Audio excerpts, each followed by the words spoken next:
Hi students, welcome to Vijay education. ఈ రోజు వీడియోలో ఒక ఇంపార్టెంట్ బిట్ ఎక్స్ప్లెయిన్ చేసుకుందాం. సో బిట్ ఒకసారి చూడండి. I equal to integration of limits 0 to 2π modulus of sin x dx.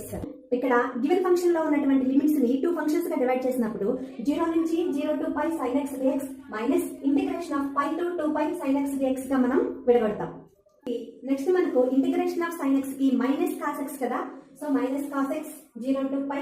అలానే ఇంటిగ్రేషన్ ఆఫ్ sin x కి మైనస్ cos x కాబట్టి మైనస్ ఆఫ్ మైనస్ ప్లస్ అవుతుంది కాబట్టి plus cos x π to 2π. Upper limit ని lower limit ని substitution చేసినట్లయితే minus cos π minus cos 0 plus cos 2π minus cos π. మనకు cos π అంటే -1 మైనస్ cos 0 అంటే 1 ప్లస్ cos 2π అంటే 1 మైనస్ ఆఫ్ cos π అంటే -1 అంటే 1 ప్లస్ 1